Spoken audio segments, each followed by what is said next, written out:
Hi everyone, welcome to the brand new Dual Tone College Football Show. I'm your Dual Tone. Yeah. Yeah. Yeah, dual toned. Exactly. I'm white, he's not white. Anyways, welcome.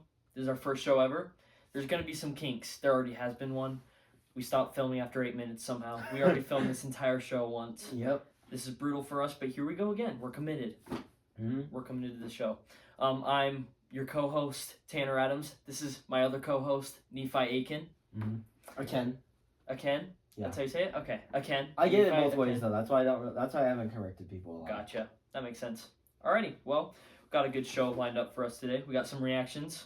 I'm not going to list all of them because we'll get to them. Mm-hmm. We're going to come out with our very own top 25 teams. Yeah. And we have our own previews for the year. Or for this week. Yeah. For this week. Been a crazy season so far. Been a lot of fun to see some teams get upset. Mm-hmm. Been a lot of fun to see some Cinderellas come in. Like BYU and Indiana. And maybe Pitt? Maybe. We don't know. Very, very 2007 Let's get right into it. The Pittsburgh Panthers had 5 players with 5 interceptions. 5 different players, 5 different interceptions. 3 of them went for the whole thing. Yeah. 6 points. And all that to blow out Syracuse. And Syracuse, it was a struggle to watch that game. Yeah, I mean, Kyle McCord was just abysmal. Yeah. 5 interceptions is never going to get it done. I know. Nope, you cannot do that. You can't do that. I mean, especially against any team, even a G5 team, you can't do that. No, you can't. And he came into this game with only 6 on the year. Mm-hmm. So he nearly doubled that number just with this game. And again, 3 of those going for 6. Yep. Yeah, I mean, the drives for Syracuse were honestly kind of depressing. The drives for Syracuse on the day was an interception touchdown, then an interception, then another interception touchdown, then turnover on downs, then a fumble, then a punt, then an interception touchdown, then it was end of half, then a touchdown, then an interception, then a punt, then a touchdown, but then a missed field goal. Yeah. Just awful.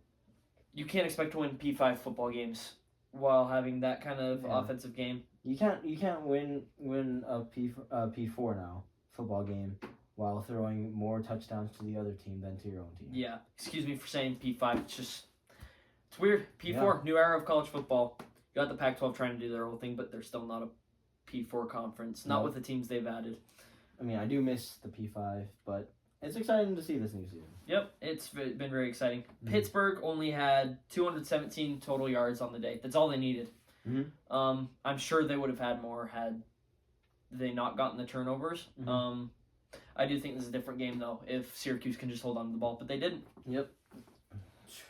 Couldn't do anything. They just couldn't do anything with the ball in their hands. They do have to figure out things on the ground. Mm-hmm. They averaged 0.2 yards a carry. That is the worst number I've ever heard. I mean, a big part of that was Kyle McCord taking negative 32 yards in sacks. I mean, there is one more number, though, that we will review to you that is worse than that. Which number? Are you serious? I can't remember. The, what's it called? The 0.1? The 0.1? The 0.1 rushing yards on the ground. We'll get to it. But even without Kyle McCord's sacks, LaQuint Allen was 15 carries for 32 yards, 2.1 per carry. That's still not good. Mm-mm. So they just couldn't do anything on offense, aside from a few passes. But when you're throwing the ball to the other team 5 times, that's a problem. Yeah. Pitt dominates Syracuse, and moving on. Boise State versus UNLV. Fun game. Like that one. Really fun game to watch, right? Mm-hmm.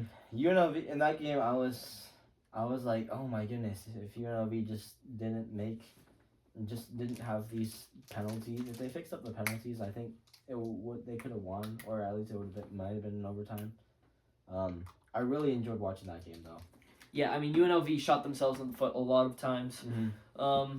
Let's see, they had 7 penalties for 64 yards, but all of those penalties came in really costly situations. They put them into 3rd and long, which when you're in 3rd and long, it's just going to make it a lot harder for you to win that game. Yeah. Maddox Madsen, Boise State's quarterback, had his best game of the season, I'd say.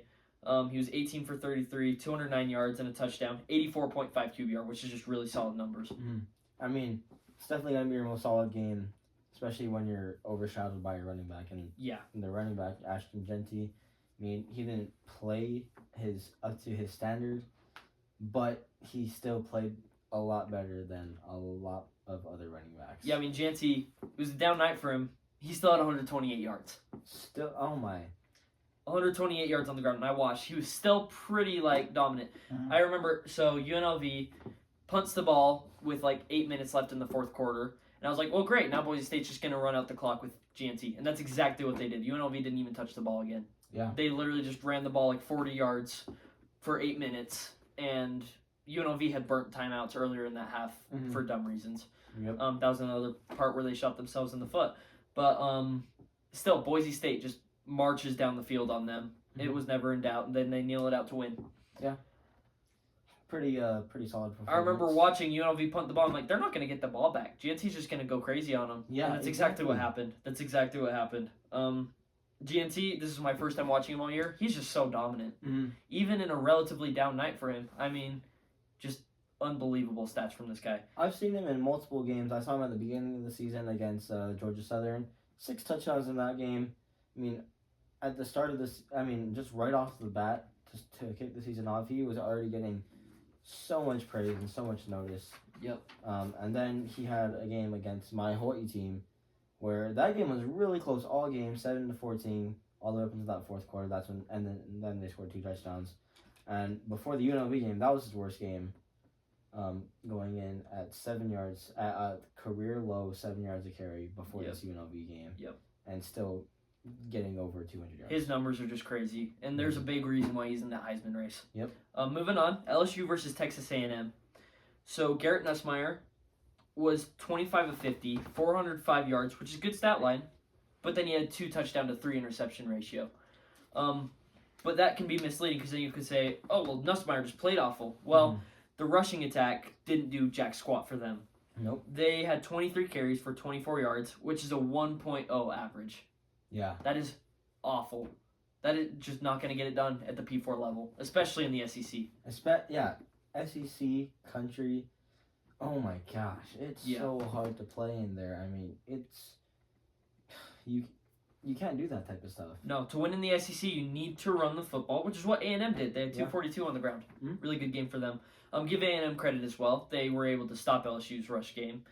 LSU hasn't been that bad all year, so clearly A&M's got something special on their rush defense. Mm-hmm. But yeah, LSU got to figure it out on the ground. Yeah, they got to. Yeah, they've just been struggling all year with their O-line.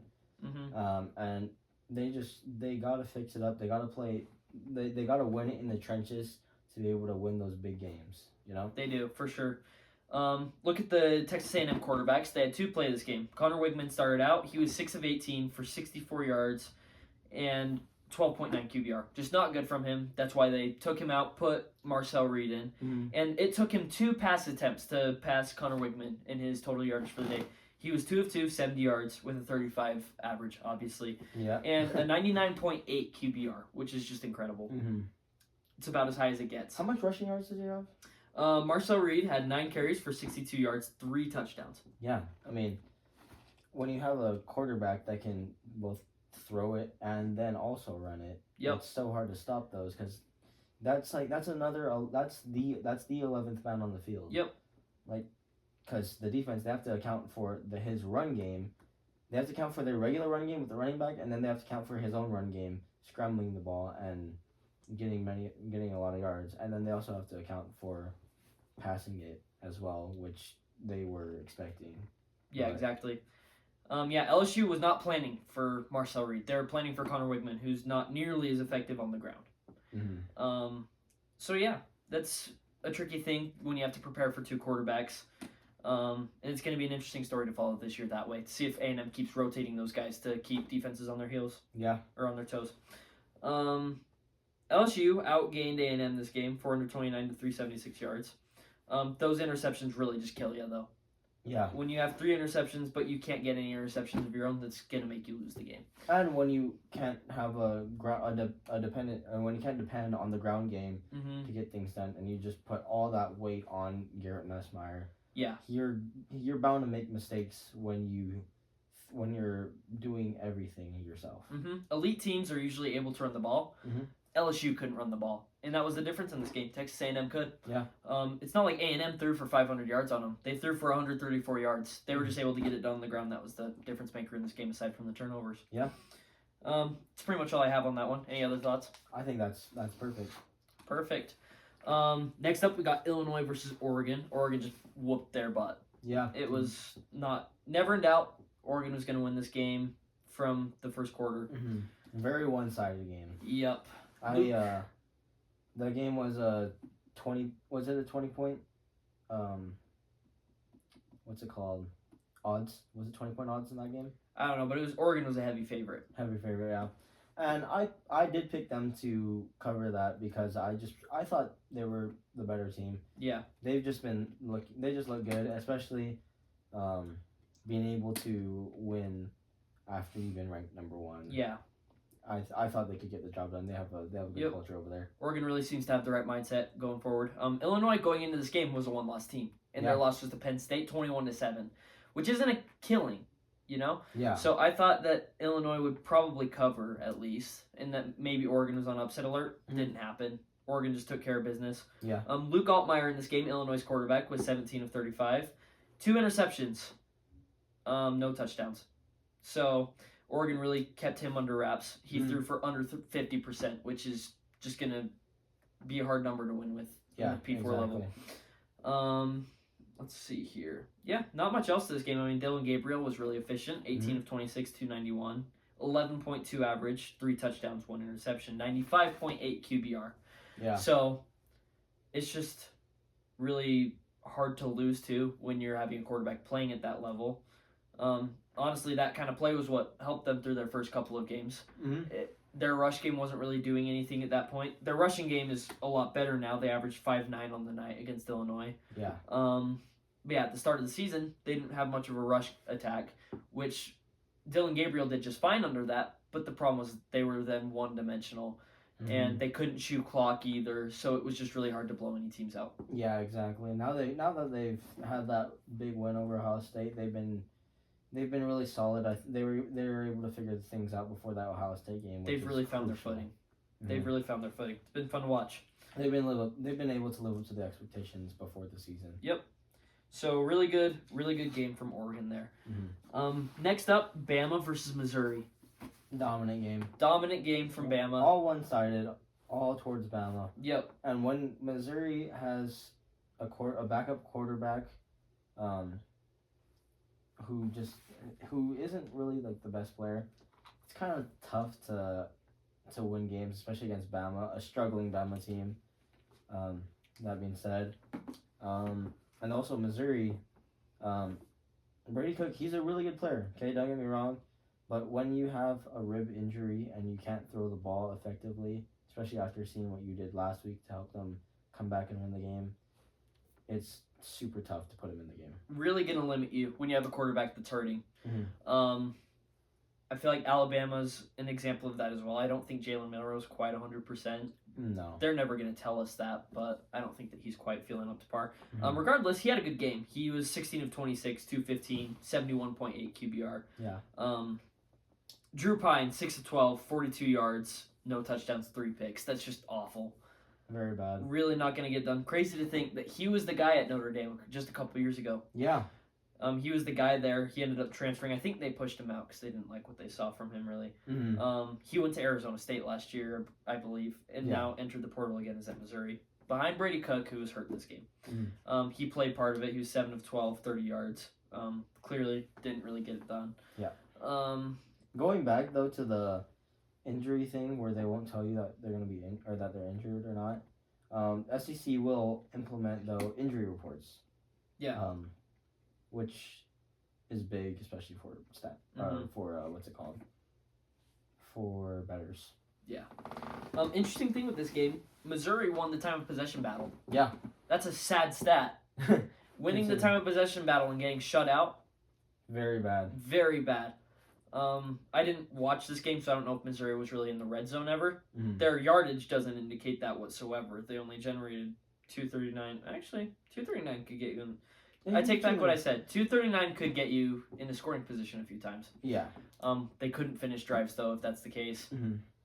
Overall, just terrible offensive showing from Missouri, especially against the Bama team that struggled defensively so far. So, I mean, if it is this game where Bama ends up finding their footing on defense, they could definitely be a tough team to play towards the end of the season, and they could still be playoff contenders. They are still playoff contenders. Thing is, like, Bama could have just found their footing, too, defensively, like you just said. Yeah. Hard to say because it's one game. We'll see what Bama does in the upcoming weeks. Yeah. They play LSU next week. Yep. We'll probably preview that game next week. Very tough game there. Yeah. Looking forward to it. Heated rivalry. Yep, definitely. Moving along, Nebraska versus Ohio State. This is a close one. Very closer than I expected. I expected Ohio State to win that game outright, but Nebraska proved me wrong. Because I thought with that huge Indiana win, 56-7, I just thought Nebraska was. I thought they were dead. They were dead. I thought they were dead because that team didn't show up for Indiana. Yeah. Indiana just killed them, and maybe they did show up, and Indiana's just that good. I don't know yet. Yeah. We'll find out here down the stretch with Indiana. I think they're a lot better than people realized. They're proving me wrong every week. But moving on, because Indiana's not the person in this game, right? The team in this game. Dylan Raiola, 4.8 average with his throws. He was 21 of 32 for only 152 yards. I mean, completing 21 passes for 152 is kind of crazy. Yeah. I mean, when if you can throw the ball that efficiently and just you can depend on the ground game to keep you in the game, then you should be fine. Yeah. Especially considering they haven't made a bowl game in forever. Yep. I'm excited for Nebraska. Fans. I mean, he had a solid QBR too, 69.8. Nebraska's run game wasn't fantastic. They had 33 carries for 121, which is a 3.7 average, so not anything otherworldly. But that's also against a good Ohio State rush D. Yeah, exactly. Will Howard, 13 of 16, 221 yards, 3 touchdowns, 1 interception. So pretty efficient game from him. One of his only incompletions was an interception, which is kind of sad. But, he's been decent. I mean, a lot of people are complaining about his play, and I'm not going to say that he's been Heisman levels, but he's not been losing the games for him. Yeah, and Ohio State, I think they're still trying to figure things out over there. Especially because, I mean, with a game like this, Ryan Day, of course, is under fire. Yeah. Especially because all the fans are expecting so much more out of him. And with you paying that much money to have all those players and coaches be there, and you can't get it done. Yeah, so far for Ohio State's talent level, which is considered to be the best in the country this year, they've underachieved. They lost to Oregon, who obviously is very talented, but not quite as talented as Ohio State. Ohio State's rush attack has sucked. 31 carries for 64 yards for 2.1. That's awful. Yeah. For an elite team like Ohio State, you can't be rushing for 2.1 yards a carry. You have to be able to run the ball efficiently if you want to be a national contender. Yep. And if you want to win games outright. Yeah. I mean, Josh Pate said this the other night. Shout out to him. But, like, elite teams, given their resources, like, have to be able to run the ball. Yeah. Like, there's no reason Ohio State shouldn't be able to. They have the talent. So, I don't know what the issue is there. The coach has got to do something, you know? If you look at how Indiana played Nebraska compared to how Ohio State played Nebraska, obviously different matchups incur different results. But I think on Saturday, Indiana would have beat Ohio State. If the team that showed up on Saturday against Washington showed up against Ohio State, and the Ohio State game that they played against Nebraska shows up against Indiana, Indiana would win that game. They would. So, very intriguing matchup coming up here in a couple of weeks when they play. Yeah. Moving on. BYU versus UCF. My Cougars. Very fun game. That was a fun game to watch. I liked that game. Yeah, it was really fun. I had to work in the middle of it. Oh. I started through, and I got about halfway through the second quarter, I believe. I had to stop watching like right as UCF scored their first touchdown, so it was like 17-7 at that point. Finished the game after work. Never really was in doubt. I mean, there was a point where it was 10-17, so you're maybe like, well, if they get the ball back at halftime or whatever and we haven't scored again, then they can go down and tie it. Yeah. But then BYU went down on 2-minute offense and scored a touchdown right before the end of the half. Chase Roberts on a beautiful route and a beautiful pass from Jake Retzloff. And then the game was just kind of over. Yeah, pretty much. Put UCF to sleep. Those points that they added at the end were in garbage time. BYU had second stringers in. Yeah. Just trying to preserve people from injury. Yeah, especially because KJ Jefferson, like, he was very underwhelming. He didn't play up to his expectations. KJ Jefferson wasn't in this game. No, that's what I was saying. Oh, yeah. Because he didn't play up to his expectations. Yeah. They've had to play 4 different quarterbacks already, which definitely was not very good. KJ was expected to walk in there and be a pretty good player for UCF, but he wasn't, which is why they benched him. And then they benched the other guy. And now they benched Ja'Cory Brown as well. And now it's Dylan Risk, who looked solid while he was in, but it was against BYU's second stringers. So I can't really tell you for sure. But Ja'Cory Brown, 8 of 17, 96 yards, 0 touchdowns, 2 interceptions. Pretty bad. Yeah. BYU's, I mean, that was bad, but then, again, BYU's a solid team. Yep. So, I'm not taking any credit from how good BYU was in that game. BYU put him under a lot of pressure, which made him to force him to make bad decisions and bad throws.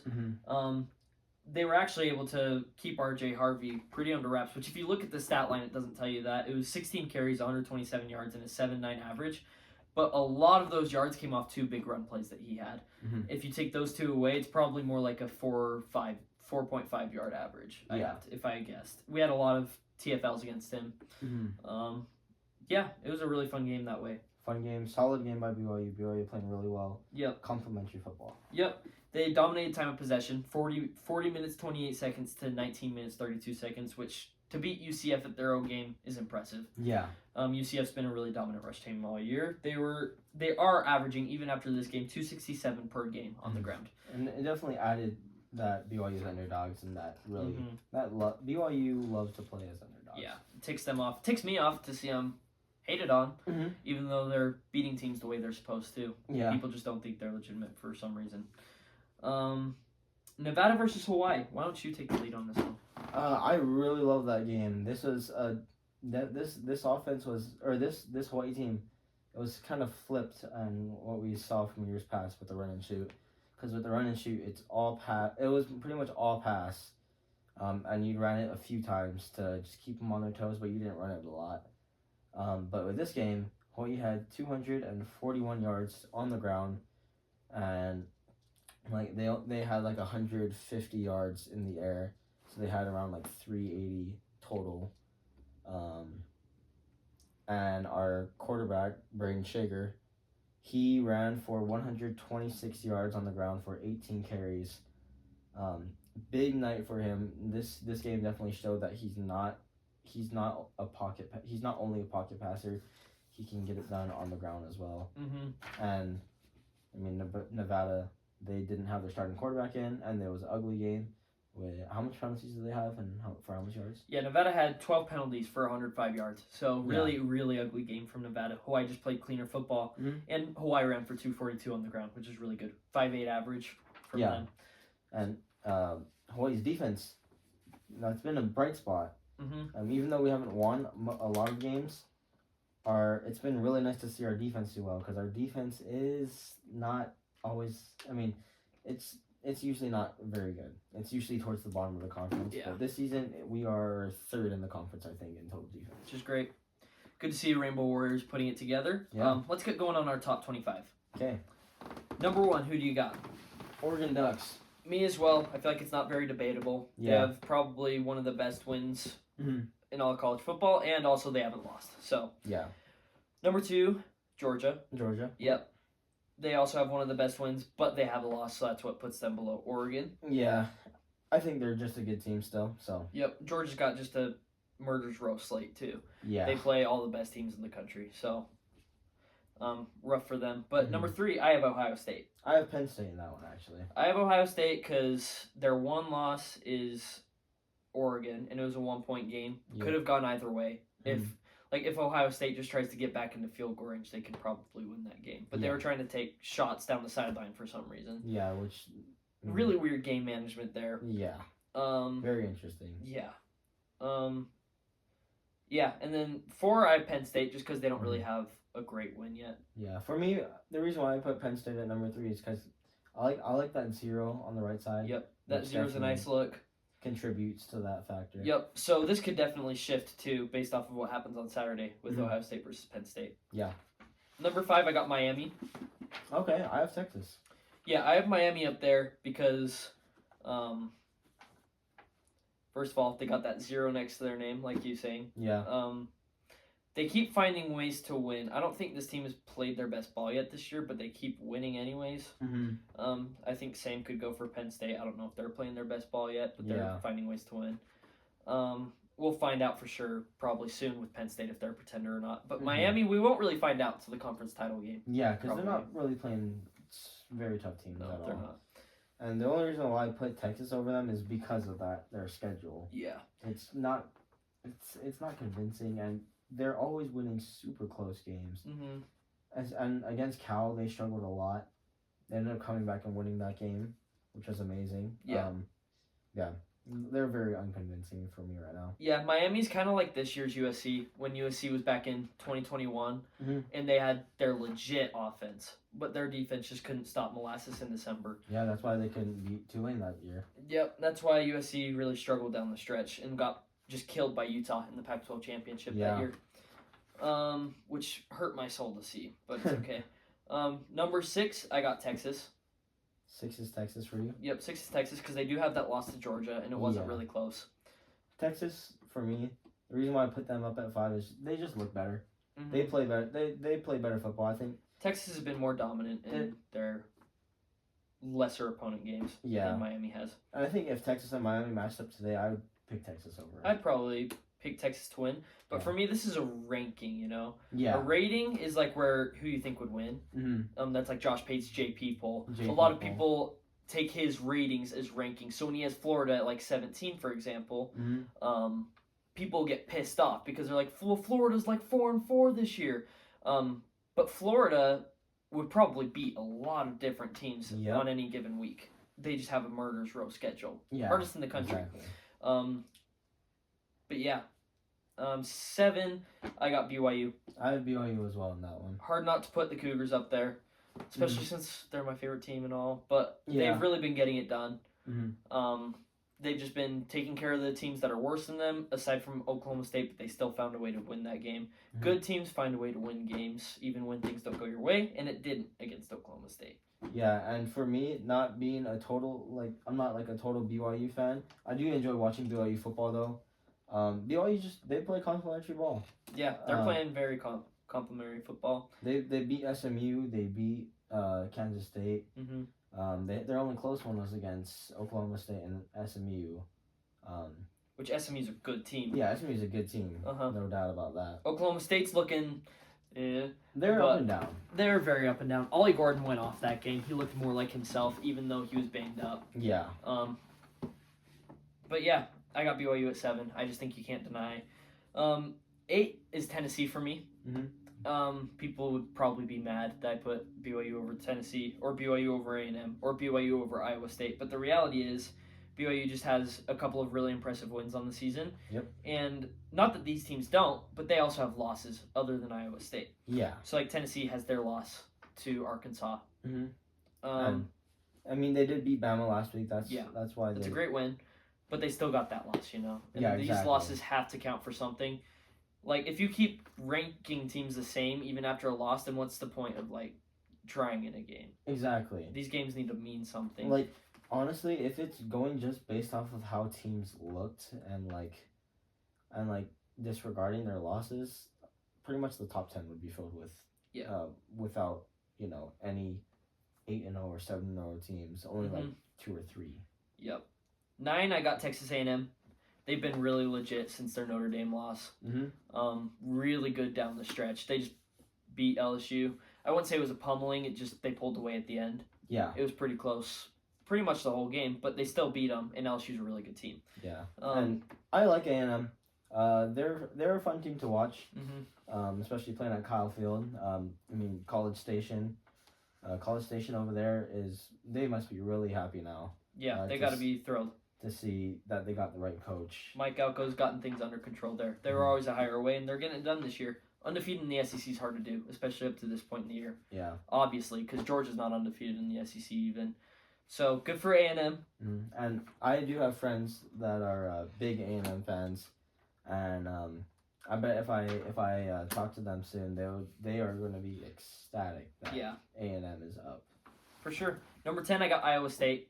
Some people probably be mad I don't have them higher. They just don't have a super big quality win. Yeah. Obviously, they've been taking care of teams like they need to, but they don't have one of those wins that I look at and I'm like, yeah, you're legit. Yeah, like people look at Iowa as their best win. Isn't Iowa like 4-3 right now? Yeah, they're 4-3. So they had to come back last minute too to beat Iowa. Yeah. So that win's not super impressive to me.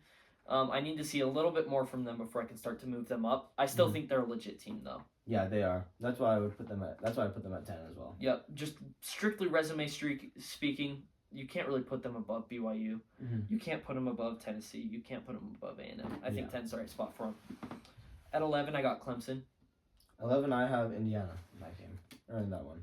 Yeah, Clemson's been pretty legit ever since they played Georgia, though they haven't really played anyone. Indiana's kind of a similar situation. They just don't have that loss. Yeah, that's why I put Indiana over them, is just because they've been playing around the same caliber of teams, like not super good teams or anything. But it's just, Indiana's 8-0. Yep. So, I got Clemson 11, Indiana at 12 for me. Indiana at 12 for you? Yeah. Do you have Clemson at 12? I have Clemson at 12. Yeah. Okay, so just flip-flop those. We kind of explained our thinking there. 13, I got Kansas State. I have Boise State at 13. Kansas State for me has been really dominant ever since their loss to BYU. Avery Johnson's looked every bit as good as he was described as in the preseason. Yeah.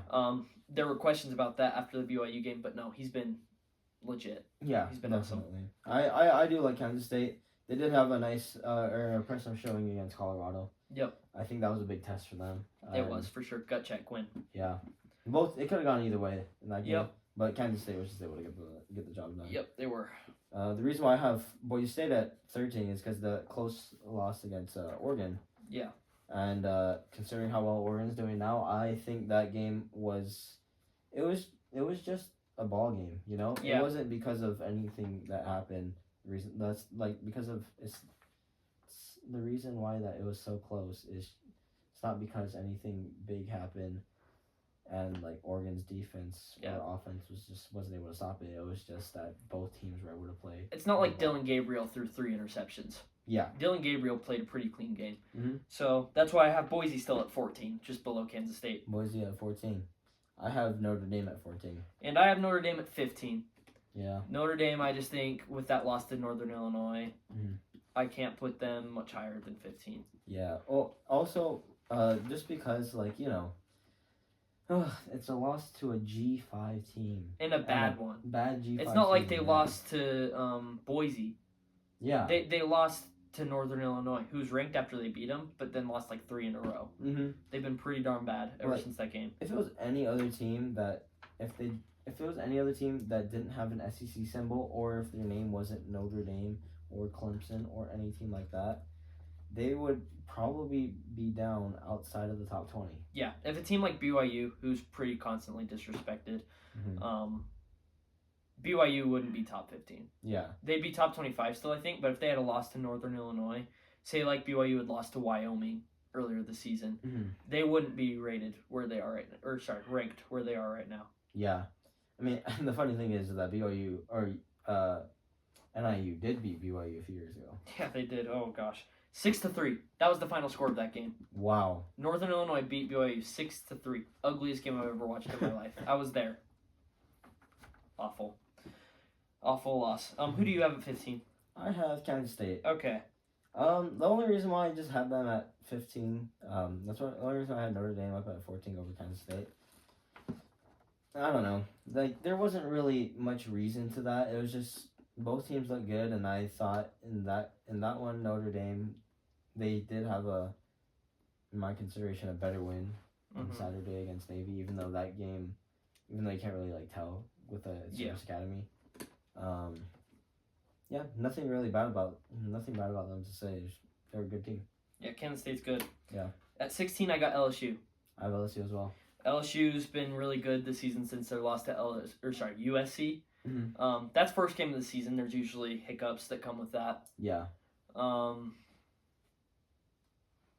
What else was I gonna say? And then their other loss came to A&M in pretty close game through 3 quarters. Yeah, it was just they weren't ready for Marcel Reed. Marcel Reed. They weren't ready for Marcel Reed. They're really improved from last year defensively. So interested to see what they can do down the stretch too, because they're still only a 1-loss SEC team and they're still in that conference championship race. Yeah. It eliminated their safety net. They can't lose again. But that's something Josh Pate says, by the way. It eliminates your safety net, but it doesn't take you out completely. Yeah. So and that big game with LSU and Bama will tell that will determine which team will still be in the race. For sure. 17 I have Bama. I have Bama at 17 as well. They have their loss to Vanderbilt, which is looking fine because Vanderbilt looks really good. Yeah. And then they have their loss to Tennessee, which is a rivalry game. It was 1 score. And Tennessee's a good team anyways, too. Yeah, so. and Tennessee's a good team, too. But those 2 losses still have to count for something. That's why they're still 17. And I actually did forget that Bama did lose to 2 SEC teams, so they might be completely out already. Yeah, they could be completely out of the conference title race. They'd have to have a couple other teams start losing a lot. But they're still in the playoff picture, though. If they were to win out, they could be an at-large bid. Yeah, definitely. 18, I got Pitt. I have Pitt as well. I don't know what Pitt is. Pitt's that's like a weird team because they did have a win over Syracuse, but then there was 5 picks thrown, 3 for pick sixes, and oh man, it's just hard to know. Yeah. I don't know what they are. I need to see them have a sustainable win. There's no convincing win either. There's no good team that they've played. All of their wins have been pretty close against not the greatest teams. Like West Virginia is 4-4 right now, and they needed to really scrape that one out. Yeah. Cincinnati's 5-3. They're a good team, but they barely managed to beat Cincinnati still too. And then all of their ACC games have been close as well. Yeah. Against again, not the great. I mean, they played North Carolina, who allowed 78 points to who was that, James Madison? They allowed 70 points to James Madison. Yeah. Their worst, the most points allowed, especially at their stadium. Yeah. So. Yeah, I don't really know what Pitt is. They're at 18. They play SMU this week. That'll tell me a lot more about them. And at 19, I have SMU. 19, I have Ole Miss. So SMU has been a really good team down the stretch. They lost to BYU early in the season, 15-18, kept out of the end zone the whole game. Yeah. And since then, they've been dominant on offense, just really winning out their ACC schedule. This game against Pitt's going to be a really good gut check for them, see if they're really going to go win the thing or not. But yeah, really high on SMU. Yeah, I like SMU too, but the reason why I put Ole Miss over SMU, I like Ole Miss. They look like a good team, and they have a good test coming up against Arkansas. Against Arkansas to see what they really are. Ole Miss has a really good gut check coming up as well too. Yeah. But yeah, for Ole Miss, they've been up and down this season. I would say. Have. Even though they're 6-2, it's still a lot of close wins. And there's that South Carolina game. Yeah. 20 is where I have Ole Miss. I have SMU at 20. Cool. Just because of that loss, or not that loss, but their win, it was just super close. And I know they did have 6 turnovers in that game and still managed to win.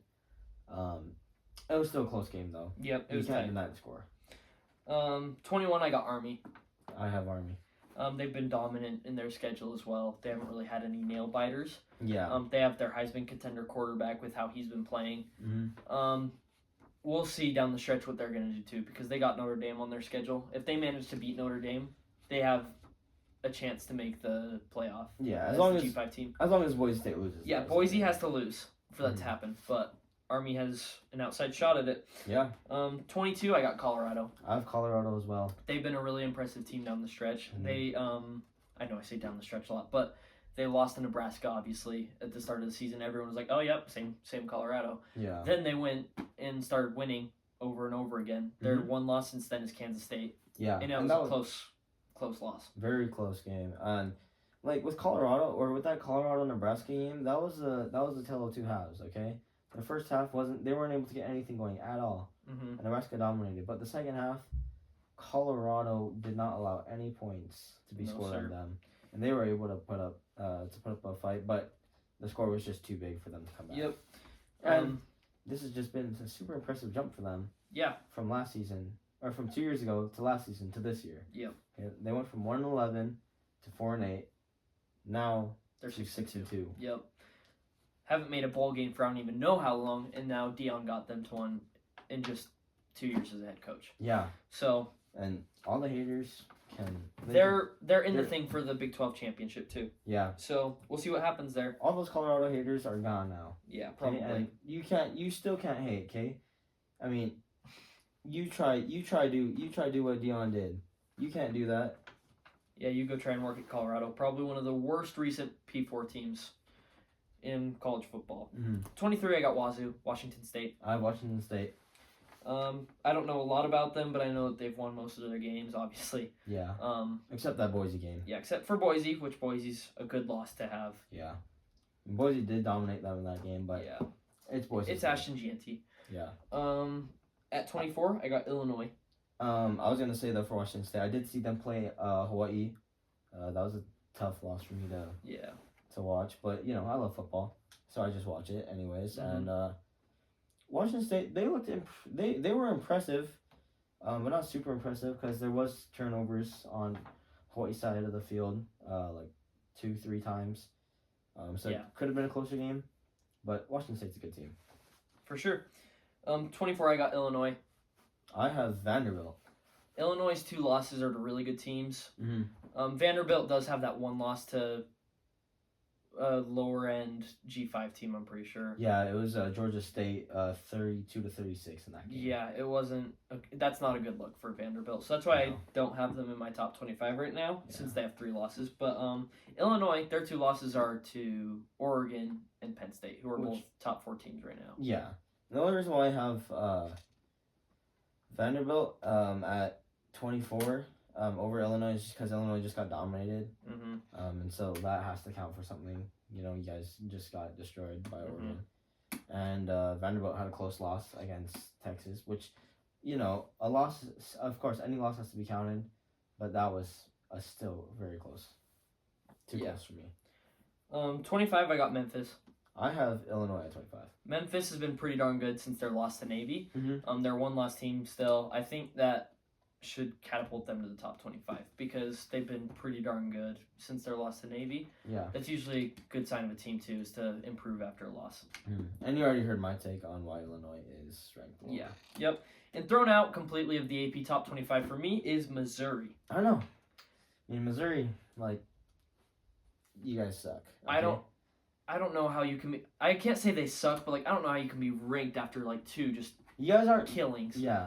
I didn't mean suck. It's, you guys just aren't a good enough team to be in the top 25. Agreed. After getting you have a shutout loss. Yeah, shutout loss, and then you got destroyed again by A&M. Yeah, that wasn't even close. Again, those are 2 really good. Those are 2 like really good teams. But still, you got to be competitive if you're gonna be top 25. Yeah, and if you didn't have that SEC logo on your field and on your jersey, you guys would be out of here. Yep. Pretty far down, not super far down, but far down. Agreed. All right. Well, we are running low on time, so we're gonna have to rush through these previews. First, we got Ohio State versus Penn State. Okay, Ohio State is favored by 3.5 according to ESPN Bet. Okay. Drew Aller may be hurt. But if so, what we've seen from QB2 has been good. I don't know what his name is, but he's 18 of 23, 200 yards, 3 touchdowns, 1 interception. They both had very similar games against Wisconsin. Yep, they had similar stat lines. 5.1 yards a carry, 197 per game for Penn State. 266 pass yards per game for Penn State. And then Ohio State has 283 pass yards per game and then 188 rush yards per game, 5.4 per carry. Though I think that's a pretty misleading stat because the rush game has struggled at times this year, especially against the good rush Ds. Yeah, I agree with that. And in this game too, Penn State, like, they haven't proven themselves, but I mean they've had a few good wins under the belt. I mean, with that Wisconsin game, Wisconsin was going into that game 5-2. And they dominated that game. They seem to be figuring things out. Yeah. Ohio State does have a really good rush defense. I don't have the exact numbers on that, but they're a good rush defense, so it'll be interesting to see how they defend Penn State. A big part of this game will come to running the ball. If Penn State can run effectively, they will likely win this game because they'll be able to control it. I pick Ohio State to win because I think they're the best defensive team Penn State has played, and it'll slow down Penn State's rush game enough to where I think Ohio State will take the game. Yeah, I agree with that. I would pick Ohio State to win as well, especially considering James Franklin's record against top 5 opponents, which is 1-12, and Ohio State's always just been dominant over Penn State. Yeah, James Franklin's really struggled in the big games. He's been really good against every other team. Yeah. So I think he still belongs there, but he's got to figure it out against the big teams. Ryan Day's a similar storyline. He's struggled against the elite teams, but I don't know yet if Penn State's for sure elite. So we'll see what happens. Next, we got Texas A&M versus South Carolina. A&M is favored by 3.5. And one thing to consider, too, South Carolina has to prepare for 2 quarterbacks. Yeah. It's very tough. You have to, one is just that he's a pocket passer, okay, throwing it in there, and then the other one, Marcel Reed.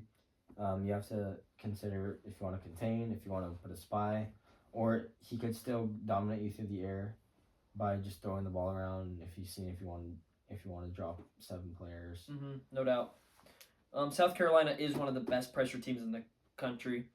They also have a ruckus crowd at their back for this game. It's at home for them. They have 28 sacks on the year, which is 3rd in the nation. Wow. Really good numbers. Really good numbers. Another thing to consider, though, for A&M, ever since Notre Dame, the team has gotten progressively better against the run. For rush yards per carry on them for the season for teams they're playing against, 5.8, which was Notre Dame, but then 4.7, 2.1, 3.9, 3.3, which is against Arkansas, who's got one of the best offenses in the entire SEC, specifically in the run game. 2.3, 3.7, and most recently 1.0 against LSU. Yeah. So really impressive numbers from the A&M defense for the run game.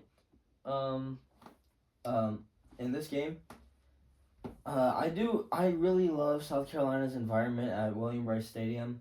In this game, I like A&M though more. Just they're like a BYU team. They're underrated and people always doubt them. A&M's been protecting the ball really well so far this season. However, I think South Carolina is going to bring pressure that A&M hasn't seen quite yet this year. I think that South Carolina is going to find a way to make quarterbacks make bad decisions, and that's going to force turnovers. And ultimately, this game's going to come down to if South Carolina can force turnovers, because I don't know if South Carolina's offense can move effectively on Texas Tech's defense. So it's going to come down to if South Carolina can force some turnovers. If they can, I think South Carolina will win this game. Texas A&M's defense? Yeah. You said Texas Tech. Oh, wow. Yeah, Texas A&M. Thank you. Sorry, been a long day. But yeah, I think South Carolina is going to pull off the upset because I think they'll be able to force some turnovers, especially in that ruckus crowd. It's going to be hard for quarterbacks to really find their rhythm. So you're saying they'll have a Halloween miracle? A Halloween miracle. Yeah. Hopefully the pumpkins will help them. Yeah, the pumpkins will help South Carolina. That's what I'm saying right now. All right, next up, SMU versus Pitt. SMU's favored to win, 7.5 favorite. SMU survived a scare last week. Pitt's off of a large win. Yeah. This has very big ACC implications. Very big, because they're both undefeated in the ACC. This will definitely determine who will possibly make the championship game. Yep, SMU definitely showed a proneness to turnovers last week. I don't know if that's a word, but we're making it a word. Proneness, that's a word. Yeah. Pitt created loads of them against Syracuse. You have to give them credit. They forced Kyle McCord into a lot of situations where he threw bad throws. Yeah. A lot of that was with pressure. I know they've sacked Kyle McCord a few times. So, Pitt's going to need to be able to do that. I know Kevin Jennings is good at dodging pressure a lot of the time. Yeah. SMU is by far the best team, though, that Pitt's played this year. And it's not close. They're by far the best team, and along with that, I'm picking SMU to win this game outright. Yeah, it's a really fun matchup because they're very similar in their yards allowed per game and yards generated per game. I think SMU wins it because of their experience against better teams, because Pitt hasn't really played a great team yet. Yeah, agreed. Next up, we got Texas Tech versus Iowa State. Iowa State's favored by 13.5. Tech is coming off a very hard loss versus TCU. Yeah. Tech has a great running back, by the way. Taj Brooks, I'm sure you guys have heard of him. Mm-hmm. Iowa State has shown a lot of weakness, though, against rushing attacks. Like against UCF. UCF ran north of 250 against them. Yeah. Which is obviously an impressive number. Tech does, though, have a very bad defense against the pass. Mm-hmm. They're fairly solid against the run, but it doesn't matter because Iowa State's got a balanced offensive attack. Yeah. Rocco Beck's legit. Their running attack is really good. Mm-hmm. Ultimately, I think Iowa State is the more balanced team. I'm going to pick them to win this game. They're coming off a bye. They're going to be dialed in. They're ready for this. Tech hasn't shown me either that they can stop anyone defensively. Yeah. Iowa State has proven that they can get stops, even against UCF in a game where they weren't really playing their best. So, give me the Cyclones. I want to pick Texas Tech in this game. I love an upset. But I'm going to play it safe and pick Iowa State as well. Especially where it's in Ames. Yeah, exactly. It's gonna be a hard time for Tech to go in and pull off that upset. But if Taj Brooks can get going on the ground, if they can really control the game, things could change. Definitely. Ole Miss versus Arkansas. Ole Miss is favored by 7. Mm-hmm. This is the matchup of the two best statistical offenses in the SEC. Which is crazy to think. Crazy to think about because Arkansas was just awful last year. Yeah. They were so bad. But yeah, Ole Miss has the best statistical offense in the SEC. Arkansas has got the second best. Ole Miss does have one of the most prolific offenses in the country. Arkansas is toward the bottom of the conference defensively. So is Kentucky, though, and Kentucky held Ole Miss pretty under wraps. Yeah. Obviously, because they won the game.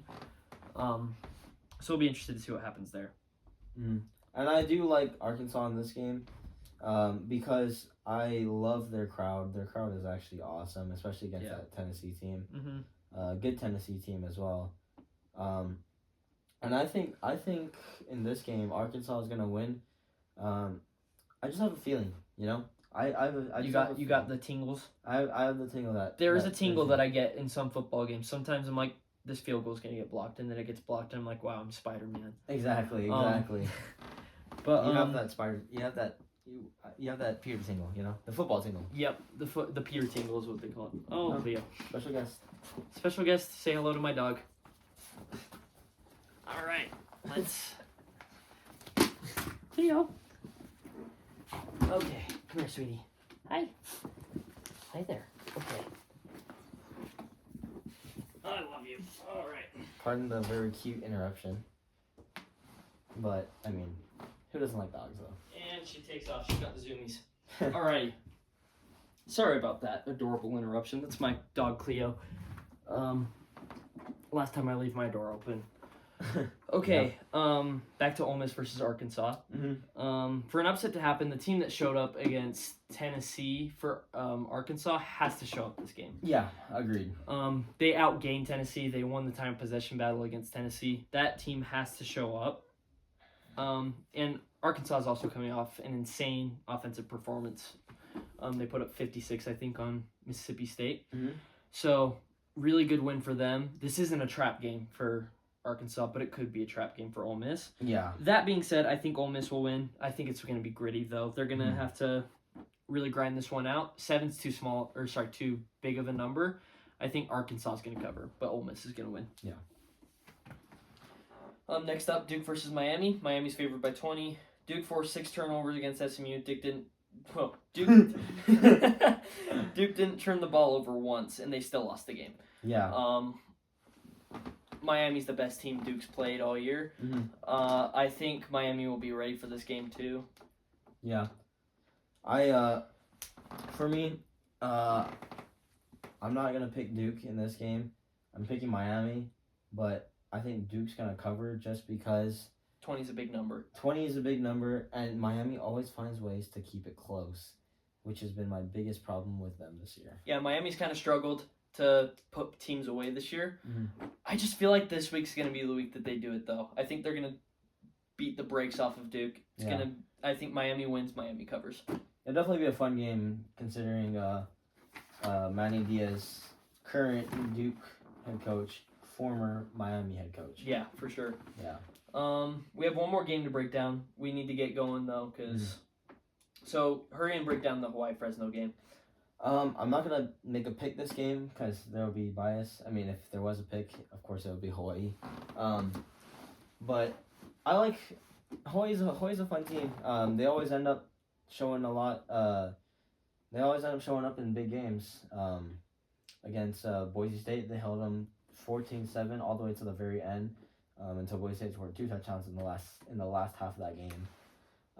Hawaii, they got things figured out against Nevada. They went back to the offense they had in the last 4 games of last season, which they went 3-4 in the last 4 games of the season. One of them being an upset to ranked team at the time, Air Force. Air Force was good last year. Yeah, they were. And Hawaii was able to take care of business against them. It was a 2-possession win. And I think in this game, Hawaii, because they figured things out. And Fresno, though, they are a good team. There was a close game against San Jose State, or a big win against San Jose State. They beat them 33-10. Beat the brakes off of them. Yeah. But of course, cheering for my team. I think Hawaii's defense is good. It's definitely good enough to beat Fresno State, and Hawaii's offense got things rolling. That's why I love Hawaii. Gotta be honest, I don't know a ton about either team. I'm gonna pick Fresno to win just off of the little knowledge that I have. Fresno seems like a good team. Hawaii's got to travel all the way to California, which obviously is a long flight from Hawaii since it's an island. That said, I think Hawaii will keep it close since it's a rivalry. Yeah, and this game is actually a 13-point spread, favoring Fresno. Yeah, I think Hawaii will cover. But yeah, I think that's the show. Yeah, definitely. Thanks for tuning in.